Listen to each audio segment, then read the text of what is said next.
እንዳው መለስ ብለን እንዳው እናጢን እናሰላስል ካልን ትንሽ ከበድ ሚል ይመስላል። ሁሉ ጊዜ ማመስገን እና ደግሞ ስለ ሁሉ ማመስገን። በአመዛኙ የምስጋና ፕሮግራሞቻችን አንዳች በጎነትን የተከተሉ ናቸው። እውነት አሰት ምንም ጥያቄ የለውም። ከሆነ መልካምነት፣ ከሆነ ማግኘት፣ ከሆነ መቀበል፣ ከሆነ ሰክሰስ በኋላ የሚደገሱ ናቸው የምስጋና ፕሮግራሞቻችን። ያለውን ተነጥቆ የጀመረውን ሳይጨርስ ተሰነካክሎበት ህልሞቹ እንደ ሰማይ እየራቁበት ኑና እናመስግን ብሎ የጠራን ሰው ታውቃላችሁ? ትምህርት ጀምሬ ነበር። አይ ዶንት ኖ ስንግልክሉ ወጣ እስቲ ኑና እናመስግን ብሎ ፊሽካ የነፋ ሰው። በሁሉ አመስግኑ፣ ስለ ሁሉ አመስግኑ ማለት ምን ማለት ነው? በቃ የሆነ ነገር ነበረኝ፣ ተነጠቅኩ፣ አጣሁት፣ ከጄ ላይ አጣ፣ ተስፋ ያረኩ ነበረ፣ ተስፋው ድርግም አለ እና ኑና አመስግን። አይኖ እኮ ሲሆንልን እናመሰግናለን። እሱ ምንም መንፈሳዊ ሁሉ መሆን አያስፈልገው።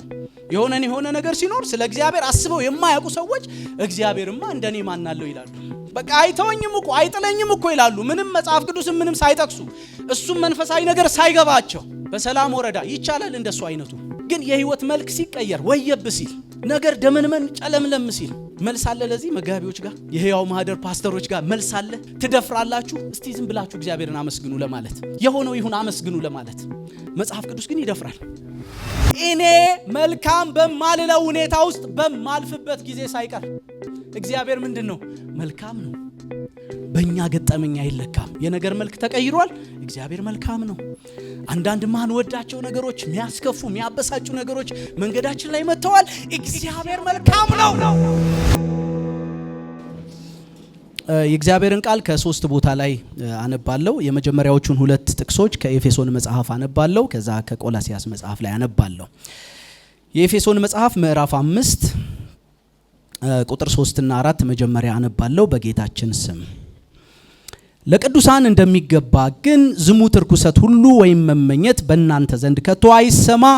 የሚያሳፍር ነገርም የስንፍና ንግግርም ወይም ዋዛ የማይገቡ ናቸውና አይሁኑ፣ ይልቁን ምስጋና እንጂ። እዛው ምዕራፍ 5 ቁጥር 18 ጀምሮ እስከ 20 ደግሞ አነባለሁ። መንፈስ ይሙላባችሁ እንጂ በወይን ጠጅ አትስከሩ፣ ይህ ማባከን ነውና። በመዝሙርና በዝማሬ በመንፈሳዊ ቅኔ እርስ በርሳችሁ ተነጋገሩ፣ ለጌታም በልባችሁ ተቀኙና ዘምሩ። ቁጥር 20 ሁል ጊዜ ስለ ሁሉ በጌታችን በኢየሱስ ክርስቶስ ስም አምላካችንንና አባታችንን ስለ ሁሉ አመስግኑ። ሁል ጊዜ ስለ ሁሉ በጌታችን በኢየሱስ ክርስቶስ ስም አምላካችንንና አባታችንን ስለ ሁሉ አመስግኑ። ቆላሲያስ መጽሐፍ አንድ መጽሐፍ አልፋችሁ ማለት ነው። ፊልጵስዩስን አልፋችሁ ቆላሲያስ መጽሐፍ አለ። ምዕራፍ 3 ቁጥር 15ን እንዲሁ አነባለሁ። በአንድ አካልም የተጠራችሁለት ደግሞ የክርስቶስ ሰላም በልባችሁ ይግዛ፣ የምታመሰግኑም ሁኑ። በአንድ አካልም የተጠራችሁለት ደግሞ የክርስቶስ ሰላም በልባችሁ ይግዛ፣ የምታመሰግኑም ሁኑ። እንደቆምን እንጸልይ። እጆቻችንን ወደ ልዑል አምላክ እናንሳ። ጌታ በመካከላችን አለ። ሃሌሉያ። የልቡ ምክር ሁሉ ጊዜ ፍጹም ነው። ክብር ለእግዚአብሔር ይሁን። እግዚአብሔር ቃል የሚያቆመን ቃል ነው። የእግዚአብሔር ቃል የለመለምንበት ቃል ነው። ክብር ለእግዚአብሔር ይሁን። ሃሌሉያ። ለቃሉ ክብር አለን። ከደስታ ጋር እንሰማለን የእግዚአብሔርን እውነት፣ የእግዚአብሔርን ቃል። አንድ ደቂቃ ሁሉ ሰው ቢጸልይ ደስ ይለኛል። እግዚአብሔር በቃሎቹ ወደኛ እንዲመጣ እንዲናገረን። በዚህ እንደ ልማድ የሚሆን ነገር የለንም ታውቃላችሁ። ይልቁንም የእግዚአብሔርን ደግሞ ትኩስ የሆነውን ምክሩን እንሰማለን። ሃሌሉያ። በእግዚአብሔር ቃል እግዚአብሔር የሚናገረውን እሰማለሁ ተብሎ ተጽፏል። እንድንሰማ ጌታን እንድሰማህ በሉት። ልቤን ክፈት፣ እንድረዳህ፣ እንዲገባኝ በዚህ ቀን በቃል በኩል ያለውን ምክር እንዳስተውል። ሃሌሉያ ሃሌሉያ። መንፈስ ቅዱስ በመካከላችን ነው፣ ያነጋግረናል፣ ወደ ልባችን ይደርሳል። ሃሌሉያ ሃሌሉያ። እድለኞች ነን በጣም በዚህ በመሆናችን እድለኞች ነን። እግዚአብሔር ባለበት ደግሞ የዳኑ ባሉበት መንፈስ ቅዱስ ባለበት። ሃሌሉያ ሃሌሉያ። ሰይ እግዚአብሔር አባት ሆይ እናመሰግንሃለን። ስምህ የከበረ የተባረከ ይሁን። ጌታ ሆይ በዚህ ጠዋት እንደገና ድንቅነትህን እናውጃለን፣ መልካምነትህን እናውጃለን። ደጆችህን ስለከፈት እግሮቻችንን ወደዚህ ስላፈጠንክ ጌታ ሆይ አንተ ባለህበት እንድንሆን እንደዘመርን ሃሌሉያ ባለህበት መሆን መልካም ስለሆነ ጌታ ሆይ ሃሌሉያ አቤቱ ቅዱስ አምላክ አንተ ወዳለህበት ወደምትናገርበት ማህበር እግዚአብሔር ሆይ እግሮቻችንን ስላስቸኮልክ ክብር ለአንተ እንሰጣለን። በዚህ ስለሆነ ሁሉ ክብር ለአንተ ሰጣለሁ ጌታ ሆይ በዚህች አጥቢያ እየሆኑ ስላሉት ነገሮች ሁሉ ስምህ ይባረክ። በአገልግሎት እየተጋደሉ እየደከሙ ስላሉት ወንድሞች እህቶች ሁሉ ስምህን ባርካለሁ እግዚአብሔር ቅዱስ አምላክ። ስለዚህም ቀን ስምህ ይባረክ። ቅዱሱን መንፈስህን በመካከላችን ስላደረክ እናመሰግንሃለን ጌታ ሆይ እንለምንሃለን። እጅህ በኃይል በመካከላችን ትንቀሳቀስ። በጎነትህን እንደገና እንይ። ልባችንን መንፈሳችንን እንደገና በመንፈስ ቅዱስ ከፍ አድርገው። ጸልያለሁ ዛሬም እንደገና በቃልህ በኩል መሰራት ይሁንልን። ከህይወታችን ሊወድቅ የሚገባው ምንም ነገር በቃልህ ክብርና ጉልበት ይውደቅ። አቤቱ ቅዱስ አምላክ ከቃልህ የተነሳ አስተዋልኩ እንዳለ በቃልህ ብዙ ማስተዋል በመካከላችን ይሆን።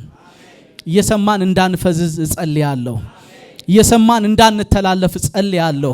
በቃል ምክር ውስጥ የምትለንን እንድንረዳ በልባችን ያንተ ብርሃን ይምጣ። አቤቱ ልባችን ይከፈት፣ አይምሮአችን ይከፈት። የሚቋቋሙን የጨለማ ኃይላት በኢየሱስ ስም የተዋረዱ ይሆኑ፣ ስራቸው ይፍረስ። ባንተና በእኛ መካከል ጣልቃ ለመግባት የሚራወጡ በጌታ በኢየሱስ ስም ስራቸው ይፍረስ፣ ምክራቸው ይፍረስ። ሐሳባቸውን በሩቅ እንበትናለን።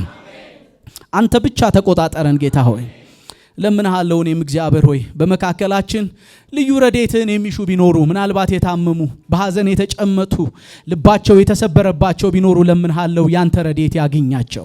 በመንፈስ ቅዱስ በሚሆነው መጽናናት በኩል ወደ እነርሱ ና። የታመሙ ይፈወሱ። የህመም የደዌ ኃይል በጌታችን በኢየሱስ ስም የተሰበረ ይሁን። እውነተኛ መጽናናት ይሁንልን። የቆምኩትን ባሪያህን እንድታግዘኝ ለምናለሁ። ቃልህን በግልጥነት ለመናገር የሚሆን ኃይልን ስጠኝ። ሁላችን ደግሞ እንስማ በጌታችን በኢየሱስ ክርስቶስ ስም። እግዚአብሔር ያክብራችሁ። ክብር ለጌታ ለኢየሱስ ይሁን። ይቅርታ ጠይቃለሁ የመንፈስ ቅዱስ ትምህርታችሁ በሰበር ስለተቋረጠ፣ ግን መንፈስ ቅዱስ ደግሞ በመካከላችን አለ ይናገረናል ብዬ ተስፋ አደርጋለሁ። እግዚአብሔር የተባረከ ይሁን። ያነበብኩት የኤፌሶንና የቆላሲያስ መጽሐፍት ብዙዎች እንደሚሉት እንደ እህትማማች መጽሐፍ የሚወሰዱ ናቸው። ብዙ ጊዜ አንድ ላይ ቢነበቡ ይመከራል እና እኔም እንዳነበብኩት በሁለቱም የመጽሐፍ ቅዱስ ክፍሎች ውስጥ አንድ ጫን ያለ ሐሳብ ተቀምጦ ታያላችሁ። ሐዋርያው ጳውሎስ ነው የሁለቱም መልእክት ጸሐፊ። አንድ ከበድ ያለ ምክር ነው የሚመክረው። በእናንተ ዘንድ የማይገባ ነገር አይሰማ የሚል ነው የመጀመሪያው ያነበብኩት ክፍል ላይ ያለው። እንጉርጉሮ የሆነ ተራ የሆነ ረብ የሌለው የማይገባ ለቅዱሳን የማይመጥን ነገር እንዳይሰማ ጨርሶ ሆኑ፣ ይልቁን ምን አድርጉ ነው የሚለው። በእናንተ ዘንድ ምስጋና ይብዛ፣ የምታመሰግኑ ሁኑ የሚል ሐሳብ እናገኛለን። ክብር ለእግዚአብሔር ይሁን። እንደገና ቁጥር 18 ጀምሮ 20 ድረስ ያነበብኩት ላይ ደግሞ መንፈስ ይሙላባችሁና ተቀኙ ለእግዚአብሔር ይላል። እግዚአብሔር ይባረክ። ያው ስለ መንፈስ ቅዱስ እየተመራችሁ ስለሆነ ይህን በደንብ ትረዳላችሁ ብዬ አስባለሁ። በመንፈስ ቅዱስ በሆነ ምስጋና ሁል ጊዜ ደግሞ ስለ ሁሉ አሜን እንላለን። ሁል ጊዜ መቼ? ሁል ጊዜ እና ደግሞ ስለምን ጉዳይ? ስለ ሁሉ እግዚአብሔርን አመስግኑ ይላል። ቆላሲያስ ላይም ያለው ሐሳብ ስለ ሰላም፣ ስለ ተስፋ በጣም እየጸለይን እየተወራ ነበር ቅድም። እግዚአብሔር የተባረከ ይሁን። በሱ መንፈስ ሆናችሁ ደግሞ በእናንተ ዘንድ ምስጋና ይብዛ ይላል ሐዋርያው ጳውሎስ። ክብር ለእግዚአብሔር ይሁን። እኔ በዚህ ቀን ስለ ምስጋና ነው የምናገረው። የምናገርበት ርዕስ በምስጋና ተሻገሩ የሚል ነው። በምስጋና እንሻገር የሚል ነው። እነኚህ ያነበብኳቸው ክፍሎች ቀላል ሐሳቦች አይደሉም። እግዚአብሔርን ማመስገን ብዙ አስቸጋሪ ላይሆን ይችል ይሆናል። ያመሰገንን የቆየ ነው። ነገር ግን በዚህ ባነበብኩት ክፍል ውስጥ ጠንከር ያሉ ሐሳቦች ጠለቅ ብለን ካሰብን እንዳው መለስ ብለን እንዳው እናጢን እናሰላስል ካልን ትንሽ ከበድ ሚል ይመስላል። ሁሉ ጊዜ ማመስገን እና ደግሞ ስለ ሁሉ ማመስገን። እኔ ይህንን ሐሳብ እያሰብኩኝ እንደው ዝም ብዬ ራሴንም ድባቡንም ያለውን ነገር በየለቱ የምናልፍበትን እንደ መልካችን የሆነ መንገድ እንዳለን ነው ማስበው። ተመሳሳይ የሆነ የህይወት ስርዓት ውስጥ አይደለንም ያለ ነው። በየለቱ የሚገጥሙን ነገሮች የምናልፍባቸው የህይወት ስርዓቶች ልዩ ልዩ የሆኑ አሉ ሁሉ ጊዜ እና በዚህ ሁሉ ውስጥ ልዩ ልዩ ነገር እየገጠመን አንዳንድ ጊዜ ደስ የሚያሰኝ፣ ሌላ ጊዜ የሚያስከፋ፣ አንዳንድ ጊዜ የሚያስቦርቅ፣ ሌላ ጊዜ ደግሞ ምናልባት አንገታችንን እንድንደፋ እንድንጨመት የሚያደርግ፣ አንዳንድ ጊዜ ህይወታችን በብዙ ተስፋ ይከበባል፣ ደስ ይለናል። ሌላ ጊዜ ደግሞ ነገር ሁሉ ድርግምግምግም ይላል፣ ጨልምልምልም ይላል። በቃ ህይወት እንደሱ ነው። ትላንት ብቻ ሳይሆን ነገም እንደሱ ነው። አምሶሪ በጣም የሚቀጥሉትም ጊዜያቶች እንደዚህ ናቸው የሚቀጥሉት ብዬ ነው ማስበው። ያለንበትን ጊዜ ዝም ብላችሁ ስታጤኑ በእኔ ግምገማ ምናልባት ጨለምተኛ ሆኜ እንደሆነ ይቅርቱልኛላችሁ፣ በእኔ ግምገማ አስቸጋሪ በሚል አንድ ቃል የማይገለጽ ጊዜ ውስጥ ያለን ይመስለኛል። በብዙ ረገድ እጅግ ውስብስብ፣ ለመፍታት አስቸጋሪ፣ ለመረዳት በብዙ ከባድ የሆነ ጊዜ ውስጥ ያለን ይመስለኛል። በየዕለቱ የሁላችን ላይ ሆን ይችላል። አንዳንዶቻችሁ አይሸወይና ሆኖላችሁ ሊሆን ይችላል አንዳንዱ ጉዳይ እና እናንተ አይሸወይና ያላችሁ መቀጠል ትችላላችሁ፣ ችግር የለውም። ግን እንዳው በጣም ድባቡን ጠለቅ ብለን ያየን እንደሆነ እንደ ሀገርም እንደ ግለሰብም እንደ ቤተክርስቲያን ትንሽ ከባድ አስቸጋሪ ሁኔታ ውስጥ ያለን ይመስለኛል።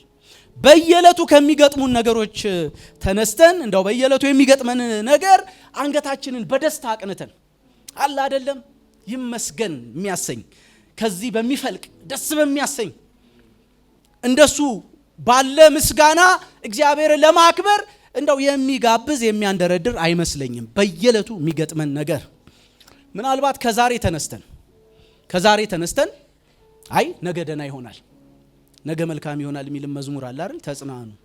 ተጽናኑ ዛሬ እንደዚህ ያልፋል፣ ነገ ደግሞ መልካም ይሆናል።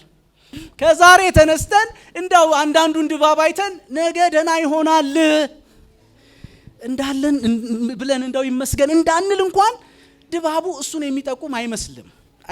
በጣም ቀኖች እየቸኮሉ ነው። ወደ መጨረሻ እየሄድን ነው። ምናልባት ነገ ከዛሬ ይልቅ ሳይከፋ አይቀርም የሚል ግምት ነው ያለኝ። ያው እግዚአብሔር አለኝ እንዳልል ማለት ነው። እንዳው የሆነው ይሁን። መቼም ክርስቲያኖች አይደለንም፣ አማኞች አይደለንም። የመጣንበት ደግሞ ብዙ መንገድ ስለ እግዚአብሔር መልካምነት፣ በጎነት የሚያሳይ ስለሆነ ዩሲ በቃ እንደው ካለ ማመስገን ይሻላል በሚል ይመስገን ብንል እንኳን እግዚአብሔር ይባረክ ብቻ ብንል እንኳን የልባችንን ቅያሜ ፊታችን እስከማይደብቀው ድረስ ግንፍል ብሎ ይወጣል። ምን ሆነሃል ደግሞ የሚያሰኝ ማለት ነው። ይመስገን ብቻ እንደሱ አይነት ሁኔታ ውስጥ ነው ያለ ነው ይመስለኛል። የለመድናቸውን የምስጋና ድግሶች አስቡ እስቲ። የምስጋና ፕሮግራም እናደርጋለን፣ በግል በማህበር በምናምን የምስጋና ፕሮግራሞች የምስጋና ድግሶች ይደረጋሉ። በአመዛኙ የምስጋና ፕሮግራሞቻችን አንዳች በጎነትን የተከተሉ ናቸው። እውነት ሐሰት ምንም ጥያቄ የለውም። ከሆነ መልካምነት፣ ከሆነ ማግኘት፣ ከሆነ መቀበል፣ ከሆነ ሰክሰስ በኋላ የሚደገሱ ናቸው የምስጋና ፕሮግራሞቻችን። ያለውን ተነጥቆ የጀመረውን ሳይጨርስ ተሰነካክሎበት ህልሞቹ እንደ ሰማይ እየራቁበት ኑና እናመስግን ብሎ የጠራን ሰው ታውቃላችሁ? ትምህርት ጀምሬ ነበር። አይ ዶንት ኖ ስንክልክሉ ወጣ እስቲ ኑና እናመስግን ብሎ ፊሽካ የነፋ ሰው ታውቃላችሁ? አሁን ያው በየአካባቢው ፈረሳ አለ። እኔ ስለ ፈረሳውና ምናምን አይደለም፣ ግን ዝም ብሎ እንደው ያው ብዙ ሰው ቤቱን ይሰራና ሲጨርስ ኑና እናመስግን ብሎ ይጠራናል። ቤት ሰርተው የጨረሱ ሰዎች ለምስጋና ጠርተውኝ ብዙ ጊዜ ሄጃለሁ። እኔ ሰሞኑን ያው መንግስት ለኮሪደር ልማት ብሎ ቤቴን ድራሹን አጥፍቶታል ብሎ አሁንም ለምስጋና የጠራን ሰው ብዙ ጊዜ የሆነ ነገርን የተከተሉ ናቸው። ለዚህ ነው እንድታስቡባቸው እኮ ነው። በሁሉ አመስግኑ፣ ስለ ሁሉ አመስግኑ ማለት ምን ማለት ነው? በቃ የሆነ ነገር ነበረኝ፣ ተነጠቅኩ፣ አጣሁት፣ ከጄ ላይ አጣ፣ ተስፋ ያረኩ ነበረ፣ ተስፋው ድርግም አለ እና ኑና አመስግን። እንደሱ ግን ማለት ይመስለኛል እኔ በሁሉ አመስግኑ፣ ስለ ሁሉ አመስግኑ፣ ክብር ለእግዚአብሔር ይሁን። ህይወት የምታቀርብላችሁ ነገር ምንም ቢሆን፣ በህይወት ሂደት መካከል በመንገዳችሁ የሚያጋጥማችሁ ነገር ምንም ቢሆን፣ ስለ ሁሉ ግን አምላክን ምን በሉ? አመስግኑ። እግዚአብሔር የተባረከ ይሁን። ሃሌሉያ። አይኖ እኮ ሲሆንልን እናመሰግናለን። እሱ ምንም መንፈሳዊ ሁሉ መሆን አያስፈልገው። የሆነ ነገር ሲኖር ስለ እግዚአብሔር አስበው የማያውቁ ሰዎች እግዚአብሔርማ እንደኔ ማናለው ይላሉ። እግዚአብሔርማ ለኔ እንዳደላ አይደል እንዴ? በቃ አይተወኝም እኮ አይጥለኝም እኮ ይላሉ። ምንም መጽሐፍ ቅዱስም ምንም ሳይጠቅሱ እሱም መንፈሳዊ ነገር ሳይገባቸው በሰላም ወረዳ ይቻላል እንደሱ አይነቱ። ግን የህይወት መልክ ሲቀየር ወየብ ሲል ነገር ደመንመን ጨለምለም ሲል እግዚአብሔር ይባረክ ጌታ መልካም ነው ጌታ አዋቂ ነው የሚል ጠንካራ የእምነት መንፈስ የጀግና ልብ እንደሱ አይነት መንፈስስ አለን ወይ የሚል ነው። አጨላለምከው በጣም እያስተከስከን ነው። የተከዙ ፊቶችም ነው ማየው። ድርግምግም ማለኩ ምንድነው የምታወራው የሚል አይነት ማለት ነው። እና ካዲያ ከባድ አይደለም ወይ? እውነት ነው። አንዳንዶቻችን የሚገጥመን እንዳልኳችሁ ይሄ ሁላችን የህይወት መንገድ አንድ አይነት አይደለም። አንዳንድ ሰዎች አሉ ግራ ይገቡኛል የሚገጥማቸው ነገር አንዱን ሲወጡት ሌላ አንዱን ሲያልፉ ሌላ መልስ አለ። ለዚህ መጋቢዎች ጋር የህያው ማህደር ፓስተሮች ጋር መልስ አለ። አንዳንድ ሰዎች ጋር የሚመጣውን ነገር ትደፍራላችሁ። እስቲ ዝም ብላችሁ እግዚአብሔርን አመስግኑ ለማለት የሆነው ይሁን አመስግኑ ለማለት መጽሐፍ ቅዱስ ግን ይደፍራል። ክብር ለእግዚአብሔር ይሁን። እንዲህ አይነት የህይወት መልኮች ሲገጥሙን ህይወት በዚህ መንገድ ሲቀጥል እና መሻገሪያው ምንድነው እንዴት ነው ምንቀጥለው ካላችሁኝ ለዚህ ነው ዘንጉ ምስጋና ነው። እግዚአብሔር የተባረከ ይሁን እና የምስጋናን ዘንግ ያዙ ነው መልእክቱ ዛሬ። የምስጋናን ዘንግ ያዙ። ህይወት ድርግምግም ሲል በሰላም ወረዳ አይደለም። እንደሱማ እዚህ ለያዥ ነገርናሽ እናስቸግራለን እኮ ፕሮግራም መሪ ሁሉ መሆን ሊያምረን ይችላል። ነገር ስምርምር ሲል ሁሉ ደና ሲሆን አይቆሙም እንዴ ልንቀየም እንችላለን። እንዴ ነው እንዴ ለጌታ አይሸበሸብም እንዴ ልንል እንችላለን። እዚህ ጋር እኮ ሳንቆም ማለት ነው። አንዳንዴስ እንመጣለን ምን ተገኘ ነው የምንለው። እንቆማለን ሲል ፕሮግራም መሪ ባንቆምስ ነው የምንለው በልባችን። አረ ለጌታ ሲባል ምን ተገኘና ነው የምንለው። ያው በአመዛኙ ካልነከስን የሆነ ምላሽ የለንም። ከባድ ነው። ግን ልንገራችሁ የእግዚአብሔርን እውነት መሻገሪያው ምስጋና ነው። ክብር ለእግዚአብሔር ይሁን። ምናልባት አንዳንዶቻችሁ ከባድ ሁኔታ ውስጥ ልትሆኑ ትችላላችሁ። ብዙ የሚያስተክስ ብዙ የሚያስለቅስ አይ ስላልተረዳኸው ነው የኔ ለየት ያለ ነው የምትሉ ልትኖሩ ትችላላችሁ። ልክ ነው። ያው መሆን በሆነ ነገር ውስጥ ማለፍ እንደመናገር እንደማይቀልል አውቃለሁኝ። ግን ኦፕሽን የላችሁ፣ ምርጫ የለም። መሻገሪያው አሁንም ዘንጉ በትሩ መበርቻው ምስጋና ነው። ክብር ለእግዚአብሔር ይሁን። ለዚህ ነው መጽሐፉ እንደሱ ነው የሚለው። በአንድ አካልም የተጠራችሁለት የክርስቶስ ሰላም ልባችሁን ይግዛ። እናስ የምታመሰግኑ ሁኑ። ክብር ለእግዚአብሔር ይሁን። ያ ብቻ አይደለም። የሚያሳፍር ነገር ይሄ ስንፍና ዋዛ የማይገባው ነገር ከናንተ ዘንድ አይገባ አይመጥናችሁም ነው። ለቅዱሳን የሚመጥነው በልካቸው የተሰፋ ልከኛ የህይወት እውነት የህይወት አቋም ምንድነው ካላችሁ ምስጋና ነው። ይልቁንም ምስጋና እንጂ ኢየሱስ ጌታ ነው። ጠላት ግራ እስኪገባው ድረስ ያንንም ይንካ ከፈለገ ይሄኛውንም ያበላሽ። ግን እናንተስ ዛሬም ትዘምራላችሁ፣ ዛሬም ታመሰግናላችሁ። ኢየሱስ ጌታ ነው። እንደሱ አይነት ማስረጃዎች ላንሳ የምታውቁት ነው መቼም። ስለዚህ እየሰበኩ ኢዮብን አለማንሳት አልችልም አይደለም። እና እኔ ለዚህ ይሄን መልእክት እያዘጋጀው ምናውቀው ነው። ለማንም ሰው የኢዮብ ታሪክ ምንም ግልጽ ነው ለሁሉ ሰው። በዘፈንም ተዘፍኗል ስለ ኢዮብ። ሰባኪም በጣም ብዙ ብሎናል፣ እኛም አንብበናል። ግን እያወቅኩኝ ዝም ብዬ ዛሬም እንኳን እያየው ነበር። በጣም ያስገርማል። እዚህ ጋር ምን ቆም ሰዎች እናውቃለን። የኢዮብ መጽሐፍ የኢዮብ የህይወት ሂደት ኢዮብ ያለፈበት የሆነበት ለሰባኪ ምቹ ነው፣ ለመስበክ በጣም ደስ ይላል። እስቲ አስቡት፣ በኢዮብ ጫማ እስቲ ላፍታ ራሳችሁን አስቡት። መጽሐፍ ቅዱስ ስለ ኢዮብ ሲናገር ዖፅ በምትባለው ምድር ስመጥር ሰው ሁሉ የሚወደው የተከበረ ሰው፣ በዛች ምድር ሁሉም ሰው የሚያውቀው ሰው፣ ስሙ የናኘለት ሰው፣ መልካምነትን የጠገበ ሰው፣ ዝም ብሎ ከሰው ጋር ባለ ግንኙነት ብቻ አይደለም፣ በእግዚአብሔር ፊትስ እግዚአብሔር ራሱ አፉን ሞልቶ የሚመሰክርለት እንደሱ አይነት ቅን እግዚአብሔርን የሚፈራ ክብር ለእግዚአብሔር ይሁን፣ ከክፋት ሁሉ የራቀ። ይሄንን እኮ ሰው አይደለም እግዚአብሔር ስለ ኢዮብ የሚመሰክረው ነው። አይገርማችሁ? እና እንዲህ አይነቱ ሰው ቤት ለምንድነው የመከራ ዶፍ የሚመጣው? ቅን ከሆነ እግዚአብሔርን የሚፈራ ከሆነ በብዙ ጥንቃቄ ህይወቱን የሚመራ የሆነ ማዕረግ ነው እንጂ ሽልማት ነው እንጂ በሀብት ላይ ሀብት ነው እንጂ አይደለም እንዴ? ነኮ እኛ እንደሱ ነው የምናስበው። ለኢዮብ እንደሱ አይደለም የሆነው። መጽሐፉ እንዲህ ይላል፣ ታውቁታላችሁ። እንዴት እንደሆነ አላውቀውም፣ ቴዎሎጂካል ትንታኔውን ማለት ነው። ሰይጣን ከእግዚአብሔር ልጆች ጋር ወደ እግዚአብሔር ገባ እና ሌሎቹ ላይ እግዚአብሔርም አላተኮረም። የሚገርመው ከሰይጣን ጋር ዲያሎግ ጀመረ እግዚአብሔር ማለት ነው። እና ምን ፈለክ አለው? ምድርን ሁሉ ዞርኳት አለው። እዚህ ውስጥ ምን እንዳለ ታውቃላችሁ? ብዙ ሰው መስዋዕት ያቀርባል፣ በስም ተወክሏል፣ አምላኪ ነኝ ምናምን ይላል። ግን ሰው የለህም አለው እግዚአብሔር። ይሄ የተሰበሰበ ሁሉ ሰው እንዳይመስልህ፣ ዝም ብሎ ነው፣ የፉገራ ነው፣ የቁጭ ነው፣ ሰው የለህም። ዞርኳት ምድርን። እግዚአብሔርስ ደስ አይልም? አይኑር ሰው ግድ የለም። አንድ ግን አለኝ ቢያንስ። እግዚአብሔር ይባረክ። እኔ ይህን እመኛለሁ። እግዚአብሔር ሲያይ በምድር መካከል ከሚያያቸው ሰዎች አሉኝ ከሚላቸው ሰዎች መካከል እንድንሆን። በሽብሸባ ብዛት አይደለም፣ በዝማሬ ብዛት አይደለም፣ እዚህ ጋር ባለ ፐርፎርማንስ አይደለም፣ በህይወት ጥራት እግዚአብሔርን በመውደድ ለእግዚአብሔር እንደሚገባ በልኩ በመኖር ኢዮብ በሱ ነው የተመሰከረለት። ሃሌሉያ። እና አንዳንዶቻችንን እግዚአብሔር በሱ ዕውቀት ቢመዝነን ምን አይነት እንሆን ብዬ ለራሴ እፈራለሁ።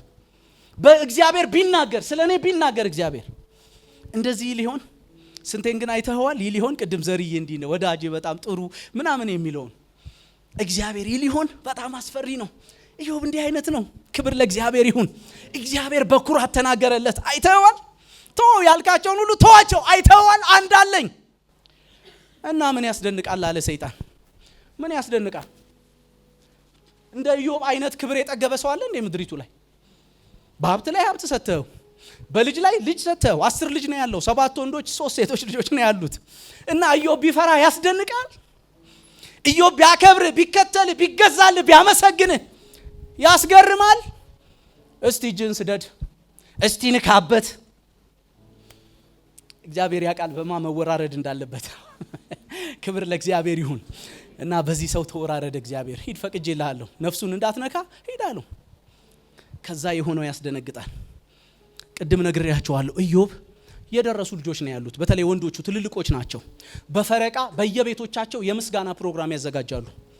እና ኢዮብ አያችሁ ልጆችም ስለሆኑ ምናልባት በዛ በጨዋታ መካከል እግዚአብሔርን ይበድሉ ይሆናል ብሎ ስለነሱ ስላላየው እኮ በምናልባት መስዋዕት የሚያቀርብ ነው። እግዚአብሔር የተባረከ ይሁን። ድንቅ አይደለም? ምናልባት ልጆቼ እግዚአብሔር እንዳያዝን እግዚአብሔር እንዳይከፋ ከልቡ የሚቀና ወንድም ነው። አይገርምም? ክብር ለጌታ ለኢየሱስ ይሁን። ኢዮብ ቤት የመከራ ዶፍ ወረደ። የመከራ ዶፍ አንዱ ጋር ከሰማይ እሳት ይወርዳል ከብቶቹ ላይ፣ ሌላኛው ጋር የሆነ ንፋስ ምናምን ይመጣል በጎቹን። ኢትስ ኦኬ መቼ ዩሲ ያው ሀብታችሁን ብታጡ ህይወት ከተረፈላችሁ ኢትስ ኦኬ አይደለም? ያው ከባድ ነው። እኛ በትንንሽ ጉዳዮች ከእግዚአብሔር ጋር እጅ እንሰባሰባለን። የታለ ምናምን ነው ምንለው፣ ይውረድ ነው ምንለው። እንዲህ ሆኜ እንዲህ ያገለገልኩ አይደል? የምንቆጥረው ብዙ ነገር አለን አይደል? ለጌታ ብለን ዋጋ ከፍለን በአገልግሎት ምናምን። እኔ በጣም እያፈርኩ ምለው ብዙ ነገር አለኝ ለጌታ ብዬ ማለት ነው። አንዳንዱን እኮ ያው ለጌታ ባልልም ምንም እኮ እንትን ማልለው ነው። ራበኝ ብል ያለ ጌታም ቢሆን ይርበኛል። በእውነት ነው ምላችሁ። ምን ቆጥርነን እኛ ትንንሽ ነገሮች በህይወታችን ከሆኑ ኢሚዲየትሊ ከእግዚአብሔር ጋር የሆነ ጦር መማዘዝ የሚያምረነን ቶሎ ቅይማት ወደ ልባችን ይገባል፣ እናዝናለን። እና በኢዮብ ቤት ውስጥ የሆነው ይሄ ነው። 3000 ምናምን የሚሆኑ ግመሎች በአንድ ጊዜ፣ በሺዎች የሚቆጠሩ በጎች በአንድ ጊዜ። ለወሬ ነጋሪ ብቻ እየተረፈ የሆነ ወሬ ነጋሪ ተንደርድሮ ይገባል። እንዲህ ነበረ፣ በጎቹ በዚህ ተሰማርተው ነበር፣ የሆነ ሰዓት ወደቀ፣ እናስ እንዳለም ሽካሉ። ይሄኛው ወሬ ነጋሪ ሳይወጣ ሌላኛው ይመጣል። እሺ ይሁን፣ የከብቶቹም ይሁን የእርሻውም ይሁን። ከዛሳ ልታስቡ ትችላላችሁ? የልጆቹን መርዶ፣ የ10 ልጆች መርዶ በአንድ ጊዜ መስማት ስሜቱ እንዴት ነው?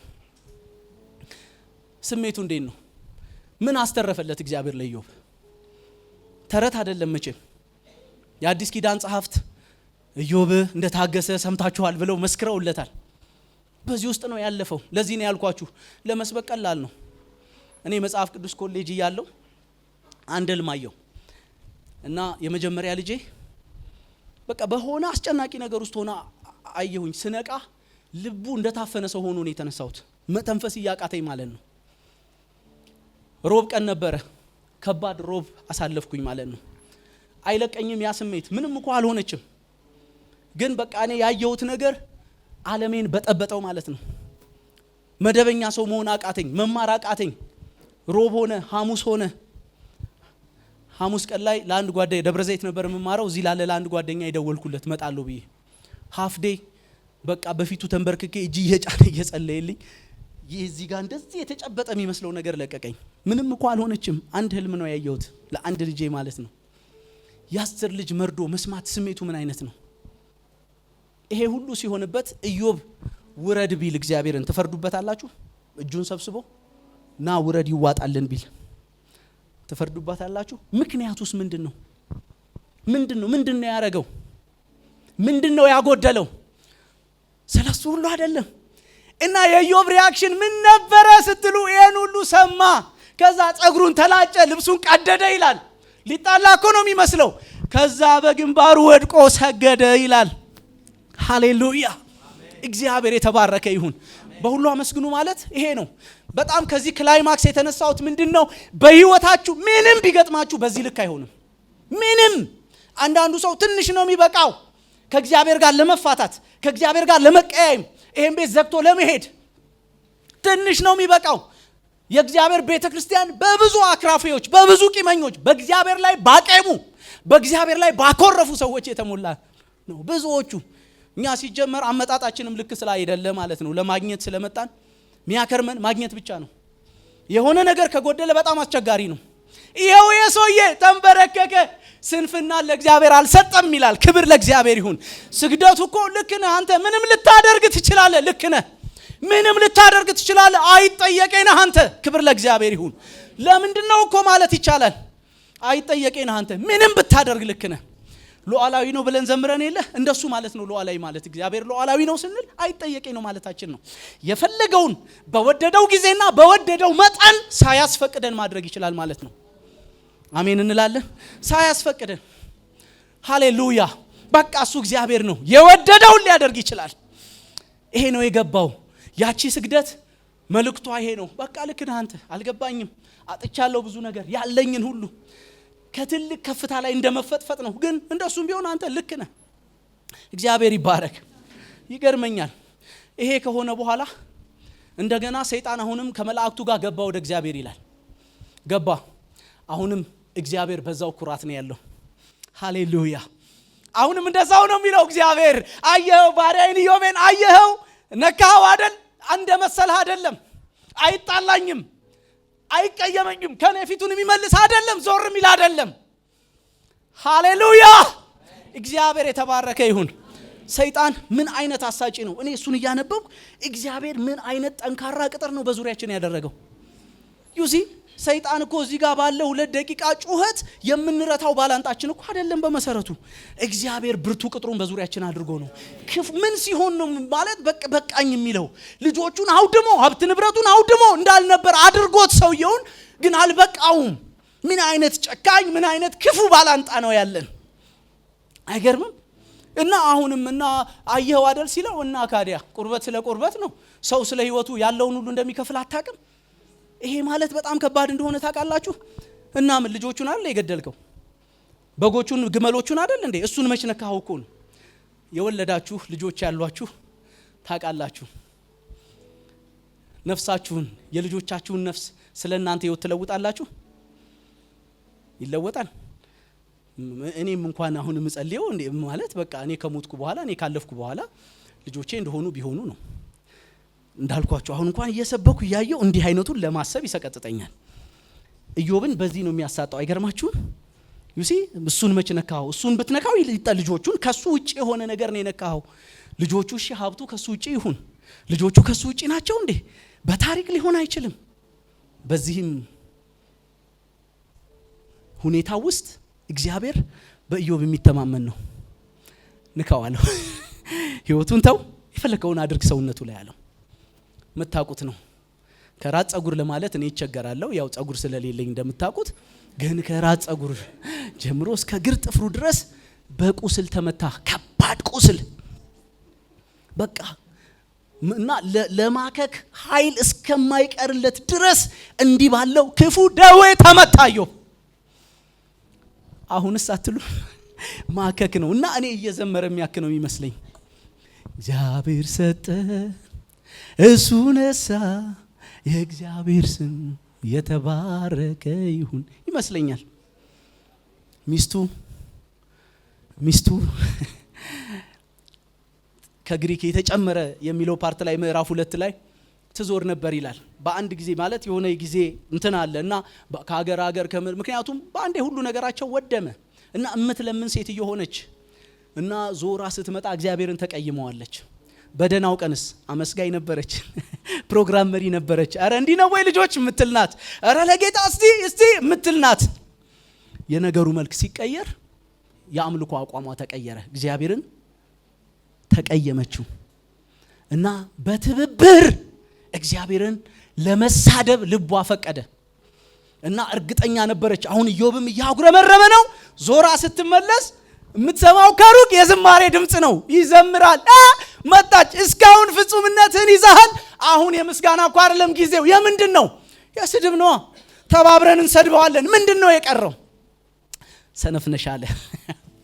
ሰነፍነሽ አንቺ ከሰነፎች እንደ አንዷ ተናገርሽ። መልካሙን ከእግዚአብሔር አልተቀበልንም። እውነት አይደለም? የኢዮብ ቴዎሎጂ እንደሱ አይነት ነው። ባይዘወይ መልካሙን ከእግዚአብሔር ተቀብለናል አይደል? ክፉን ደግሞ ልንቀበል ይገባናል። ግን ከማ ይሁን? ከእግዚአብሔር ይሁን እንጂ የመጣበት ክፉ እኮ ነው። ስለዚህ ራቁቴን ነው የመጣው፣ ራቁቴን ነው የሚሄደው። ሰጠ፣ ነሳ፣ ስሙ የተመሰገነ ይሁን። ሃሌሉያ! እግዚአብሔር የተባረከ ይሁን።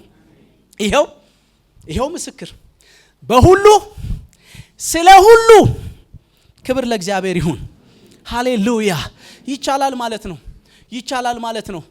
ይሄ ዘንግ ነው የሚያዘልቀው ከእግዚአብሔር ጋር እያመሰገንን ቢገባን ባይገባን የህይወት መልክ እንደፈለገ ይገላበጥ። ዛሬ ከፍ ነገ ዝቅ ይሁን። እንደሱ ነው ደግሞ ህይወት አይደል? ሐና አልዘመረችም? እንደሱ ነው እኮ እግዚአብሔር እንዲም እንዲያም የሚያረግ ነው። ዩሲ ዳ ያደርጋል ደግሞስ ባለጠጋ፣ ከፍ ያደርጋል ደግሞ ዝቅ ያደርጋል፣ ይገላል ደግሞስ። በዚህ ሁሉ ውስጥ ለእግዚአብሔር ምስጋና ለመስጠት ልባችሁ የቆረጠ ነው ወይ ወዳጆች ሆይ? እግዚአብሔርን ልታከብሩ ልታመሰግኑ ምንም ይሁን አንዳንዱ ነገር አልተብራራልኝም፣ ማንንም አያብራራላችሁም። የሚሰብኳችሁ ፓስተር የሚያረጓችሁ ወዳጆቻችሁ አያብራሩላችሁም፣ መልስ የላቸውም እነሱ ሁሉ። ለእግዚአብሔር ግን ምስጋና እናንተ አላችሁ ሆይ? ኢየሱስ ጌታ ነው። ክብር ለእግዚአብሔር ይሁን። እናንተ ሐዋርያት ሥራን እያጠናችሁ ነው አይደል? ሐዋርያት ሥራ ላይ ታስታውሳላችሁ። ሐዋርያት ሥራ ምዕራፍ 16 ላይ ጳውሎስና ሲላስ ታሰሩ አይደል? ታሰሩ እና ያው እኛም ይመስለን እስር ቤት ውስጥ በመንፈቀ ሌሊት ይላል። ከባድ እስራት ነው። የዛን ወቅቱ እስራት የሚደመደመው በሞት ነው። ምንም ሌላ ታሪክ የለውም። አለቀ። እና እነኚህ ሰዎች የወንጌል አገልጋዮች ናቸው። ወንጌልን ይዘው ወዲያ የሚሉ ናቸው። ሌላ አጀንዳ የላቸውም። ሌላ ኢንቴንሽን የላቸውም። የወንጌል አገልጋዮች ናቸው። የስራታቸው ምክንያት ሌላ አይደለም፣ ወንጌል ነው። ቅድም እንዳልኳችሁ ነው። አሁን ወንጌል በብዙ መሸቀያ ሆኗል አይደለም? ምናገለግል ሰዎች ከዚህ አገልግሎት የምንጠባበቀው ብዙ ትርፍ አለን። ዋጋ እንዲከፍለን ነው እንጂ እንዲያስከፍለን አይደለም የምንፈልገው። ምንም ጥያቄ የለውም። የነ ጳውሎስ አቲቲዩድ እንደዚህ አይነት አይደለም። የነሱ የልብ ዝንባሌ እንደዚህ አይነት አይደለም። በሰበኩት ወንጌል ምክንያት ወደ እስር ሄዱ እና በመንፈቀ ሌሊት ይላል በዛ ብርቱ ስራት መካከል ሆነው መዘመር ጀመሩ። ይመጣላችኋል ከሆነ እኮ በየአቅጣጫው የጸሎት ርዕስ መልአክ ነው። እግዚአብሔር ተአምራትን እንዲያደርግ ነው እኮ በየአቅጣጫው። ኧረ ቅዱሳን በርቱ፣ ጸልዩ፣ ተዋደቁ ነው። እዚህ እንዳደረግ ነው ዛሬ ልክ ነው። እንደሱ ይደረጋል። እንደሱ ቢሆንም ችግር አይደለም። እነሱ ግን ዝማሬ መጣላቸው በሌሊት በዛ ጥዝጣዜ መካከል፣ በዛ እስራት መካከል፣ በዛ በማይመች ሁኔታ መካከል ዝማሬ መጣላቸው። የሆነ ካልኩሌሽን ሰርተው አይደለም። በምስጋና ውስጥ ድል አለ የሚል ካልኩሌሽን ሰርተው አይደለም። ስናመሰግን እግዚአብሔር በክብር ይመጣል የሚል ካልኩሌሽን ሰርተው አይደለም። የቆረጡት እያመሰገኑ ለመሞት ነው። እየተራገሙ እንዳይሞቱ፣ እያጉረመረሙ እንዳይሞቱ፣ በቅይማት በእግዚአብሔር እያዘኑ እንዳይሞቱ መዘመር ጀመሩ። እግዚአብሔር ይመስገን፣ እግዚአብሔር መጣ። ምንም ጥያቄ የለውም። ግን እንዳልኳችሁ ነው። በእነሱ ቅድመ እውቀት ውስጥ ስንዘምር ይመጣል የሚል ሌላ ስሌት ውስጥ ገብተው አይደለም። ዛሬ የምነግራችሁ የምታልፉበት ሁኔታ ምንም ቢሆን ከፈለገ ይቀየር አይቀየርም፣ ለእግዚአብሔር ግን ሙሉ ክብርን እንድትሰጡ ነው። እግዚአብሔር የተባረከ ይሁን። የማይሰራ እግዚአብሔር ለመናገር አይደለም። መስራትና አለመስራት የኛ አይደለም፣ የሱ ፋንታ ነው። ሉዓላዊ ነው እንዳልነው ማለት ነው። እግዚአብሔር በህይወታችን በምድር መካከል የወደደውን ሊያደርግ ይቻለዋል። ክብር ለጌታችን ይሁን። ሃሌሉያ። መጽሐፍ ቅዱሳችን ላይ መዝሙር መጽሐፍ ላይ ታስታውሳላችሁ። መዝሙር 34 ላይ ዳዊት አንድ መዝሙር ይዘምራል። መዝሙሩ እግዚአብሔርን ሁሉ ጊዜ እባርከዋለሁ የሚል ነው። ሁሉ ጊዜ ምስጋናውም ዘወትር ባፌ ነው ይላል። እግዚአብሔርን እባርከዋለሁ። እኔ ኦኬ መቼም ዳዊት አይደለ ይባርከው እንጂ ምን ጎደለበት ምን አጣ ልትሉ ትችላላችሁ። ግን መጽሐፍ ቅዱሱ ይሄንን ክፍል ዳዊት የዘመረበትን ባክግራውንድ ሲነግረን ዳዊት በዚህ ጊዜ ላይ በጣም በከባድና በአስጨናቂ ሁኔታ ውስጥ ነበር የነበረው። በጣም ከባድና አስጨናቂ የሚያልፍበት መንገድ ልነግራችሁ አልችልም። አንደኛ ሳሙኤል ምዕራፍ 21 ላይ ልታገኙ ትችላላችሁ። ሳኦል በከፍተኛ ሁኔታ እያሳደደው የነበረ ጊዜ ነው። በከፍተኛ ሁኔታ ሳኦል ለምን እንደው የሚያሳድደው ሊገለው ነው። ባጭር ቃል ነፍሱን ነው የሚፈልገው። ዳዊትስ ምስኪን ተሳዳጅ ምንም የሌለው ጎልያድን በጌታ ረድኤት የጣለ ብቻ ነው። በቃ ሰራዊት አላደራጀ። በቃ ዝም ብሎ የሚሳደድ ነው ከአንዱ ዋሻ ወደ አንዱ ዋሻ። ራሱ እንዳለው ነፍሱን ለማስጣል እዚህ ሲነቃበት ሌላ ዋሻ ከሌላ መደበቂያ የሚፈልግ ምስኪን ሰው ስቃዩን የሚያይ እና በዚህ ሽሽት መካከል እየሄደ ወደ ፍልስጤም ምድር አንኩስ ነው ምናምን የሚባል ወደ ጌት ምድር ደረሰ። ከዛ እዛ ያሉ ሰዎች ዳዊትን አዩትና ለዩት፣ ለንጉሱ ተናገሩ። አረ ያ እልፍ ገዳይ የተባለለት የተዘመረለት እዚህ ገብቷል፣ በቃ ሰላም አይሆንም፣ ችግር ሊፈጠር ነው አሉት። አምጡልኝ አለ። ዳዊት ኦፕሽን አልነበረው። መጽሐፉ እንደሚናገር ለሃጩን በአምሶሪ በጣም ምሳሳት አካባቢ ነው ይሄን በማለቴ ግን መጽሐፉ ስለሚል ነው ይቅርታ። ለሃጩን በጢሙ ላይ እያዝረበረበ የእብድ ድራማ ሰራ ዳዊት። እንደ እብድ አክት አረገ ማለት ነው። በቃ ልጋጉን እንትን እያለ ሲል ንጉሱ ሲያየው አለ ዘጋው። በቃ ደበረው። ውሰዱልኛል እኔ እብድ ጠፍቶብኛል እኔ ውሰዱ ከፊት ያውጡት ወደዛ አለ። በዚህ ጭንቅ ሰዓት ዳዊት ምን እያረገ ነው ካላችሁ እግዚአብሔርን ሁል ጊዜ እባርከዋለሁ ይላል። ለእግዚአብሔር ምስጋናን ያመጣል። ሃሌሉያ። ምንድነው የምትለው? ምለውማ በሁሉ ሁኔታ ውስጥ የህይወት መልክ ሲገላበጥ ከቤታችን ከጉሮሯችን የእግዚአብሔር ምስጋና ይወሰድ ነው እያልኩ ያለሁት። ሃሌሉያ። እግዚአብሔርን በምንም የህይወት ከፍታና ዝቅታ ማግኘትና ማጣት መካከል የእግዚአብሔር ምስጋና በድንኳናችን ይሁን፣ በቤታችን ይሁን፣ በህይወታችን ይሁን። ኮሚትመንት ነው፣ ኪዳን ነው። ይሄ ክብር ለእግዚአብሔር ይሁን። አንዳንድ ጊዜ ቃል እንደሚጠፋን አይነት በቃ አለ አይደለም ጊዜ የሆነ ውለታውን እያሰብን የሆነ ነገር የሆነልንን እያሰብን እንደዚህማ አይደለም እንደምንለው አይነት ሁሉ ጊዜ እግዚአብሔርን በክብሩ እያየን ከኛ ህይወት ሳንነሳ ክብር ለእግዚአብሔር ይሁን። እግዚአብሔርን ሁሉ ጊዜ እንድንባርክ ልንገራችሁ ወዳጆች ሆይ ውለታ እየጠበቀ አንዳች በጎ ነገርን እየጠበቀ ለእግዚአብሔር ምስጋናን የሚሰጥ ሰው ባይ ዲፎልት የነገር መልክ የተቀየረለታ እግዚአብሔርን ይሳደባል። ምንም ጥያቄ የለውም። ይሄው የኢዮብ ሚስት ማስረጃ አለች። የደጉ ቀን ምስጋና ጊዜ ተቃውሞ አልነበራትም። ምንም ጥያቄ የለውም።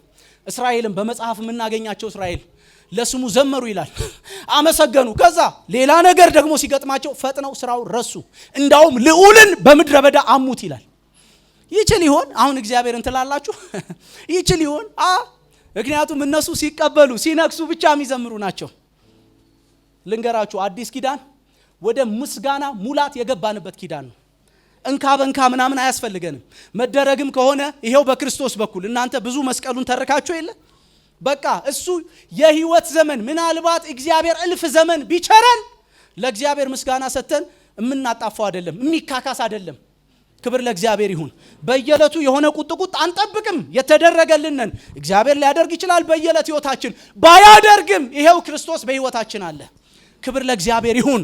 ስለዚህ አዲስ ኪዳን ወደ ምስጋና ሙላት የገባንበት ኪዳን ነው። ሃሌሉያ። እና ለምን ሁሉ ጊዜና በነገር ሁሉ እናመስግን ካላችሁኝ ትንሽ ነገር ተናግሬ ወደ መጠቅለል ልምጣ። አንዱ ጉዳይ ተደጋግሞ እንደሰማችሁት እንደተነገራችሁ አንዱ ጉዳይ እግዚአብሔር የተገባው ስለሆነ ነው። አሜን እንላለን ወይ? ሃሌሉያ። እስቲ ይገባዋል በሉ። በእግዚአብሔርነቱ ብቻ ሃሌሉያ። ለኛ በሆነው ለኛ ባደረገው ምናምን አይደለም፣ ስለ ውለታው ስለ ምናምን አይደለም፣ ስለ እግዚአብሔርነቱ ብቻ ሃሌሉያ። የፍጥረት ሁሉ ምስጋና ይገባዋል። ኢየሱስ ጌታ ነው። ባይዘወይ በሰማይ ያለው ምስጋና በቃ ይሄው አይደል? ይገባዋል አይደለም? ነውኮ በቃ በሰማይ ይገባዋል ነው፣ ሌላ ታሪክ የለም። ኢየሱስ ጌታ ነው። በዚህ የተቃኘ ሰው ሁሉ ጊዜ እግዚአብሔርን እያሰበ ያመሰግናል። ራሱ እግዚአብሔር አይገርማችሁም ወዳጆች ወይ? አይገርምም? እግዚአብሔር በጣም እኮ ነው የሚገርመው። አይገርምም እግዚአብሔር? ከዛ ወረድ ብላችሁ እስቲ አሁን እኮ እግዚአብሔር በዚህ አለ ምናምን ስንል ለመፎጋገር እኮ አይደለም አለ። አይገርምም ታዲያ? አይደንቅም? በእውነት እግዚአብሔር የተባረከ ይሁን። በእግዚአብሔር የታሰብን መሆናችን የሚገርም አይደለ? ማለት በቃ እግዚአብሔር እኮ ከሰው አይምሮ በላይ ነው፣ ከሰው ግምት በላይ ነው፣ ከማብራሪያ በላይ ነው፣ ከጥናት በላይ ነው እግዚአብሔር። እሱ እግዚአብሔር ከኔ ጋር የሆነ አጀንዳ መያዙ አይገርምም ወይ? በቃ ሌላ እኔ ምን እፈልጋለሁ? ይገባዋል እግዚአብሔር። ሃሌሉያ። እና ምንም አትጠብቁ፣ አይጥፋባችሁ። እና መስግን ሲባል አይጥፋባችሁ። ዝም ብላችሁ በየደጁም ወንድሞች እንደኔ ኪሻችሁ እጃችሁን ከተቱና ምስጋና አፏጩ። ቆንጆ ፉጨት ካላችሁ ባይኖርም በቃ ለእግዚአብሔር ስለሚቀበለው እሺ እያላችሁ ትንፋሽ ነገር ይውጣ። ለእግዚአብሔር ክብር የሚሆን እግዚአብሔር የተባረከ ይሁን። ምስጋና ይብዛ አይደለም የሚለው? ይብዛ። ቀናችሁ በምስጋና ይሞላ። ሌሊት በውድቅት ሌሊት ድንገት ስትነቁ ጌታ ተባረክ በሉ። እግዚአብሔር የተባረከ ይሁን። መሻገሪያው እሱ ነው፣ መክረሚያው እሱ ነው፣ ዘንጉ እሱ ነው። የተገባው ስለሆነ ነው የምናመሰግነው። እንደሱ ነው የሚለው መጽሐፍ። ክብር ለጌታ ለኢየሱስ ይሁን አይደል? ራእይ 5 ላይ እንደሱ እኮ ነው አይደለም? ስለሚገባ አክሊላቸውን ምናቸውን እያኖሩ ስለሚገባ ይገባሃልና አይደል? ይገባሃል። እግዚአብሔር የተባረከ ይሁን። አንዱ ጉዳይ እሱ ነው።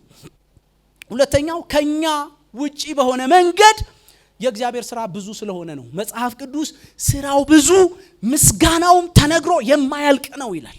አንዳንዱ ሰው እግዚአብሔርን በሱ ልክ ነው የሚመዝነው። በእኛ ልክ የሆነ እግዚአብሔር የለም ወዳጆች ሆይ። በእኛ ልክ አይደለም እግዚአብሔር። እንዴት በእኔ መዝነዋለሁ እግዚአብሔርን? የአጽናፈ ዓለሙ ፈጣሪ ነው እኮ እሱ። አሜን ነው ወይ? ዘመን የማይተመንለት እኮ ነው እግዚአብሔር እርሱ። ክብር ለጌታ ለኢየሱስ ይሁን። ስራው ብዙ ነው። ስራውን ማን ተናግሮ ሊጨርስ ይችላል? የእግዚአብሔር ስራ ከእውቀት በላይ ነው፣ ከምርምር በላይ ነው።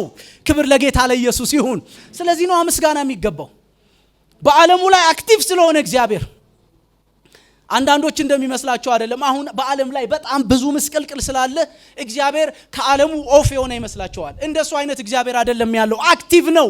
ዓለሙን እየመራ የዓለምን ታሪክ እየመራ ነው ያለው። ስራው ብዙ ነው።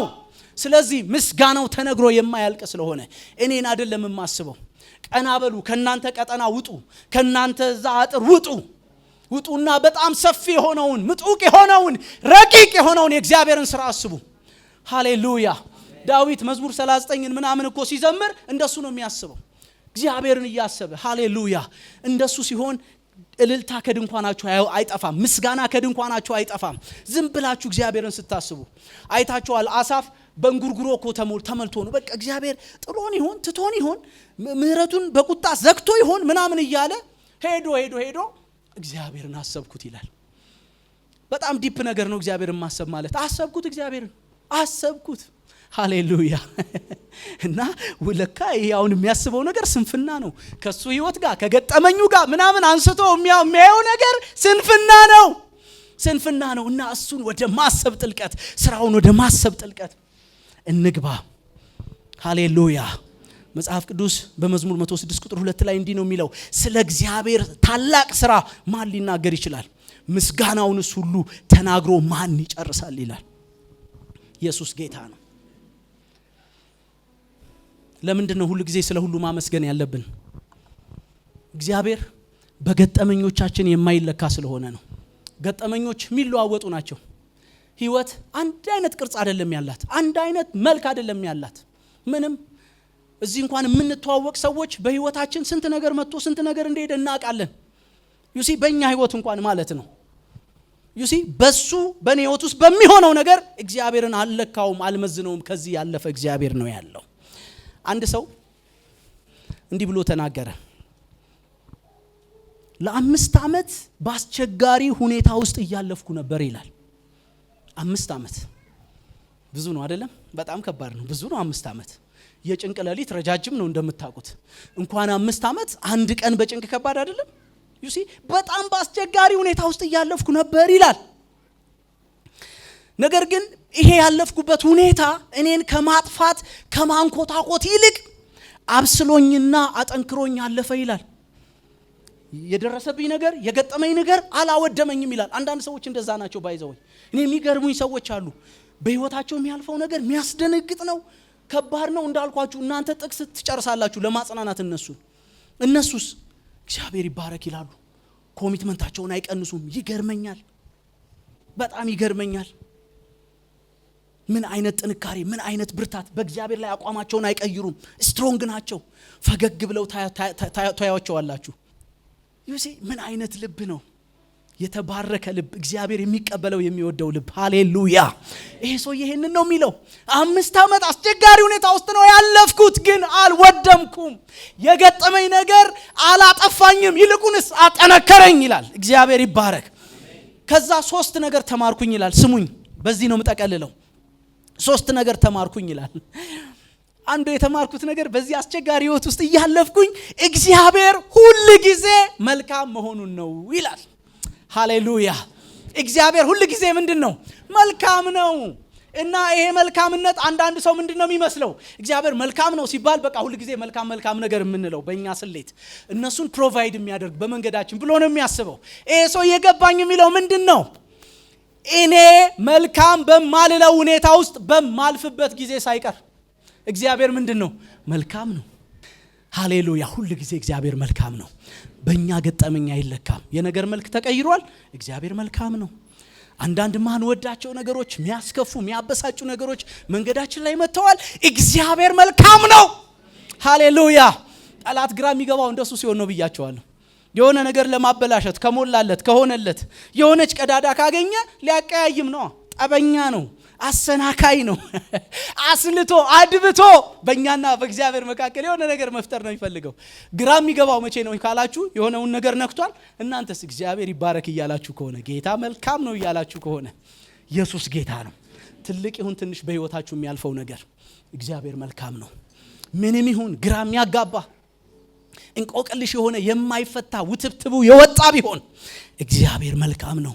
ይሄ ሰውዬ እሱን ተረዳው ይላል። አንደኛ የተማርኩት። ሁለተኛስ ሁኔታዎች ሁሉ ጊዜ ተለዋዋጭ መሆናቸውን። ሁሉ ጊዜ በቃ ህይወት፣ የምድር ህይወት ለዚህ ነው ባዶ ተስፋ መስጠት ተገቢም ነገር ስላልሆነ። ዩሲ ምናልባት ዛሬ በእጦት ውስጥ ያላችሁ ሰዎች ነገ ታገኙ ይሆናል። ዛሬ ያገኛችሁ ደግሞ ነገ ልታጡ ትችሉ ይሆናል። አይታወቅም። ዛሬ በጣም በብዙ ጤንነት ያላችሁ ሰዎች እግዚአብሔር ይመስገን፣ ነገ ደግሞ ነገሩ ሊቀየር ይችላል። የዛኔስ ይመስገና። እግዚአብሔር የተባረከ ይሁን። ሁኔታዎች ሁሉ ጊዜ ምንድናቸው? ተለዋዋጭ ናቸው። ይሄ ገባኝ። ሐና እንደዘመረችው እኮ ነው። አትታበዩ አለች። የሚታበዩ ሰዎች የሚታበዩት ዛሬ ባላቸው ስታተስ ነው። በነገራችን ላይ አትታበዩ፣ እግዚአብሔር አዋቂ ነው፣ ስራውን የሚመዝነው ብላ ነው። ከዛ ነገሩን ግልብጥብጡን ሊያወጣው ይችላል ነው መዝሙሯ። ግልጽ ነው። የነበረው እንዳልነበረ ሊሆን ይችላል። እግዚአብሔር እንደሱ ነው። ክብር ለጌታ ይሁን። ይሄ ገባኝ። ምን አይነት ጎበዝ ሰው ነው! አያችሁ፣ አንዳንድ ነገር ውስጥ ስናልፍ ሌሰን መውሰድ እኮ ጥሩ ነው፣ መማር ጥሩ ነው። በዛ ውስጥ ምንድነው እግዚአብሔር ያደረገው፣ ምንድነው የሚፈልገው የሚለውን መማር በጣም ጥሩ ነው። የመጨረሻ ተማርኩ የሚለው የሰውዬ ምንድነው? የምስጋና ህይወቴን ይላል። እግዚአብሔር ይባረክ። የምስጋና ህይወቴን የሚገጥመኝ ሁኔታ መምራት እንደሌለበት ገባኝ ይላል። የምስጋና ህይወቴን ገጠመኞቼ እንዳይመሩት የሚገጥመኝ ሁኔታ እንዳይ መምራት እንደሌለበት ገባኝ ይላል። ኢየሱስ ጌታ ነው። መጽሐፍ ቅዱስ ምንድነው የሚለው? አንደኛ ተሰሎንቄ ምዕራፍ 5 ቁጥር 18 የምታውቁት ጥቅስ ነው። ምን ይላል? በማናቸውም ሁኔታ አመስግኑ። በአዲሱ መደበኛ ትርጉም በምን ሁኔታ? በማናቸውም። በቃ የምስጋና ህይወታችሁን ገጠመኝ አይምራው ማለት ነው። ይሄ የእግዚአብሔር ፈቃድ በክርስቶስ ኢየሱስ ወደ እናንተ ይህ ነውና። የእግዚአብሔር ፈቃድ ምንድነው? በምንም ውስጥ ልፍ ማመስገን ነው። በማንኛውም ሁኔታ ውስጥ ይለፍ። የእግዚአብሔር ፈቃድ ምንድነው? ማመስገናችን ነው። እግዚአብሔር የተባረከ ይሁን። ሃሌሉያ። የመጨረሻ የምናገረው መጨረሻ የምናገረው አማራጭ የለንም። ከማመስገን ውጭ አማራጭ የለንም። ልጆች ያላችሁ ሰዎች ልጆቻችሁ በኩርፊያ የሆነ ነገር ያስደርጓቸዋል እንዳያኮርፉ፣ የሆነ አይደል እንዳይቆጡ፣ ደግሞ ተበሳይተው የሆነ ነገር የሆነ ነገር ያደርጉ ይሆን ብላችሁ የማታምኑበትን ነገር ለልጆቻችሁ ታደርጋላችሁ። ብታኮርፉ ምንም አታመጡም። ብትቀየሙ ምንም አታመጡም። አማራጭ የላችሁ። ምስጋና ብቸኛ አማራጫችን ነው። ልክ ሰዎች እንደሚሉት ማለት ነው። ያው ፌንጣ ብትቆጣ እግሯን ጥላ ሄደች ነው ምናምን የሚባል ነገር አለ። ምንም በእኛ ፕሬዘንስ የሚኖር እግዚአብሔር የለም። ለእግዚአብሔር እግዚአብሔርነት የምናዋጣው ቅንጣት ታክል የለንም። መጽሐፍ እንደሚናገር እኛ ባናመሰግን እንኳን እሱ የተመሰገነ ሆኖ የሚኖር ነው። ሃሌሉያ። ዩሲ የምናጎለው እኛ እንጂ ለሱ የሚጎልበት አንዳች ነገር የለም። ክብር ለእግዚአብሔር ይሁን። የምስጋና ድላችንን እንድናጣጥም ወዳጆች ሆይ በምስጋና ህይወት እንጽና። ሃሌሉያ። ስለዚህ በዚህ አስቸጋሪ ነገሮች በሞሉበት ብዙ ነገሮች ውስብስብ ውል አልባ በሆኑበት ዘመንና ሁኔታ መካከል እንደ ጌታ ሰዎች በሚገጥሙን የህይወት ውጣ ውረዶች ሁሉ የምስጋናን ዘንግ ይዘን እንሻገር መልእክቱ ነው። እግዚአብሔር ይባርካችሁ። እንጸልይ።